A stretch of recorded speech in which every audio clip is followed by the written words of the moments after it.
inzamba irasamirana.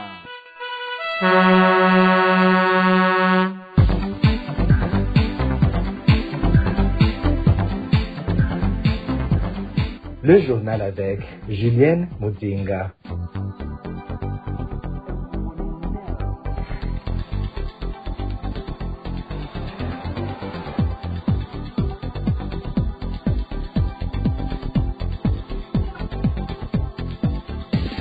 Vous suivez bien la radio Inzamba Agatekakawe, c'est l'heure du journal de ce 3 août 2026, dont voici d'abord les titres. 11 ans après l'attentat contre Pierre Claver Mbonimpa, les défenseurs des droits humains réclament toujours justice.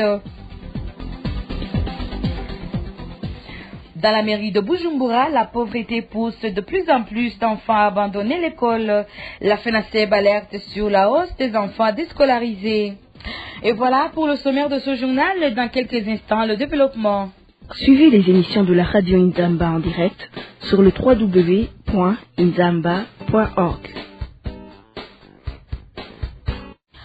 Mesdames, Messieurs, bienvenue encore une fois dans ce journal. 11 ans jour pour jour après la tentative d'assassinat de Pierre Claver Mbonimpa, président de la PRODH, la justice se fait toujours attendre. Dans une déclaration publiée ce 3 août, la coalition burundaise des défenseurs des droits de l'homme, la CBDDH, dénonce l'impunité qui entoure cette affaire, ainsi que les assassinats de son fils et de son gendre.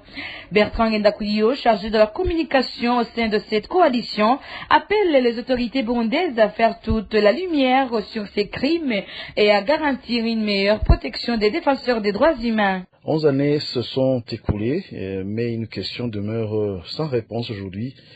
Où est la justice? Pour rappel, le 3 août 2015, Pierre Claver Mbonimpa, président de la PRODH, a été grièvement blessé par balle lors d'une attaque à bout portant. Quelques mois plus tard, son fils et son gendre ont été assassinés. Pourtant, 11 ans après ces faits, les auteurs de ces crimes n'ont toujours pas été identifiés ni traduits devant la justice. Cette absence de vérité et de responsabilité est inacceptable. Pour la coalition burundaise des défenseurs des droits de l'homme, le temps qui passe ne peut pas effacer l'obligation de rendre justice. Au contraire, chaque année qui s'écoule sans enquête crédible ni poursuite renforce l'impunité et prive les victimes de leur droit à la vérité, à la justice et à la réparation. Au-delà du cas de Pierre Claver Mbonimpa, c'est l'ensemble des défenseurs des droits humains qui est concerné. Parce que lorsque une tentative d'assassinat visant l'une des figures les plus emblématiques de la défense des droits humains, comme Pierre Claver Mbonimpa, et qui reste impuni pendant toute une décennie, cela envoie un message inquiétant. Les auteurs de violations peuvent espérer échapper à la justice, tandis que les victimes restent sans recours. C'est pourquoi donc la coalition burundaise des défenseurs des droits de l'homme demande aux autorités burundaises de rompre avec cette logique d'impunité. Nous appelons également à l'ouverture d'enquêtes indépendantes, impartiales et efficaces sur la tentative d'assassinat de Pierre Claver Mbonimpa, ainsi que sur les assassinats des membres de sa famille, afin que toute la lumière soit faite sur ces crimes et que les auteurs, quels qu'ils soient, répondent de leurs actes devant une justice indépendante. Nous réaffirmons également notre solidarité avec Pierre Claver Mbonimpa, sa famille et tous les défenseurs des droits humains victimes de persécutions. Nous exhortons les autorités à garantir un environnement où les défenseurs des droits humains peuvent exercer librement leurs activités sans intimidation ni représailles. Après cette question liée aux droits humains, intéressons-nous à présent à un autre défi social. La pauvreté des ménages est la principale cause de l'augmentation du nombre d'enfants qui abandonnent l'école dans la ville de Bujumbura. C'est le constat de la Fédération nationale des syndicats du secteur de l'éducation au Burundi, FENASEB. Selon cette organisation, au cours de l'année scolaire 2025-2026, le nombre d'enfants ayant quitté l'école a fortement augmenté, une situation qui se traduit également par la hausse du nombre d'enfants en situation de la rue. Écoutons Antoine Manouma, président de la FENASEB. Les effectifs des abandons scolaires ne cessent de s'arrondir. Même les écoles des milieux urbains de Bujumbura ne sont pas épargnées, car certaines d'entre elles accueillent les enfants des localités voisines ou des faubourgs abritant des populations à faible revenu. Au cours de l'année scolaire 2025-2026, qui vient de s'achever, au lycée municipal Buterere, l'école fondamentale a enregistré 132 abandons, dont 74 filles sur 1057 élèves admis en début d'année. Au poste fondamental, 22 abandons ont été enregistrés, dont 10 filles sur l'effectif de 352 élèves admis en début d'année scolaire.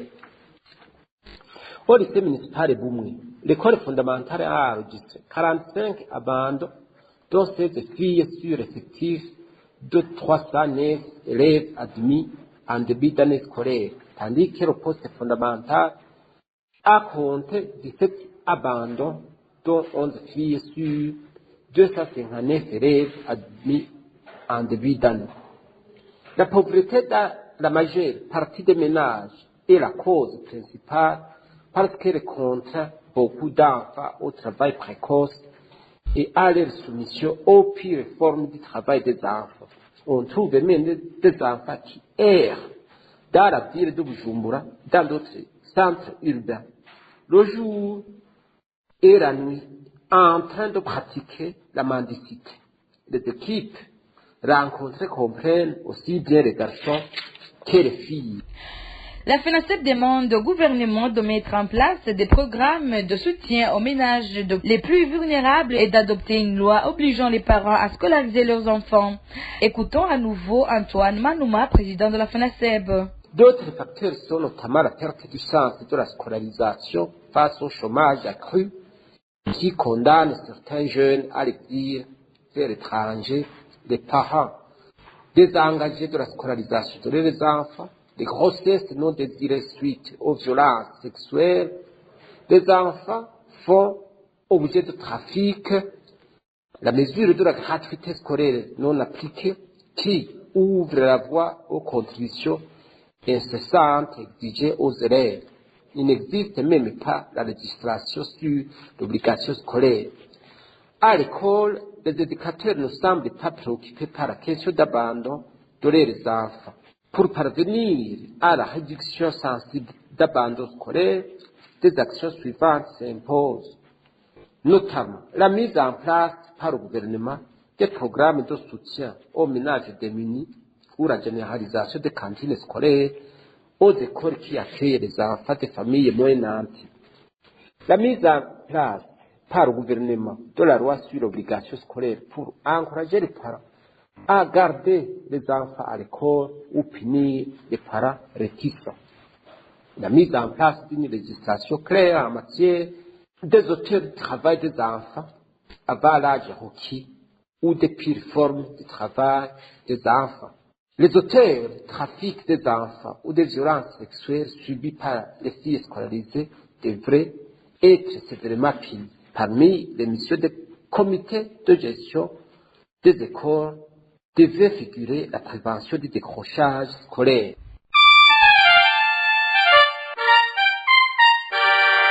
Inzamba. Bouclons ce journal par cette brève sportive. Au basketball, Urunani s'est imposé ce dimanche en finale des play-offs face à Dynamo BBC sur un score de 69 à 62 points. Le grand artisan de cette troisième victoire d'Urunani a été Jules Lipia qui a marqué 23 points des 69 d'Urunani. Les Bleus ont ainsi relancé la finale des play-offs à 6 matchs, voire même à 7, mais à condition que Dynamo remporte la 6e confrontation prévue samedi, toujours au département des sports. Rappelons que pour remporter la coupe des play-offs de cette année, il faut gagner 4 matchs. Et voilà, c'est par ici que nous clôturons notre édition. Vous étiez avec Julienne Muzinga au micro. Merci à vous, chères auditrices et auditeurs, de l'avoir suivi. Au revoir.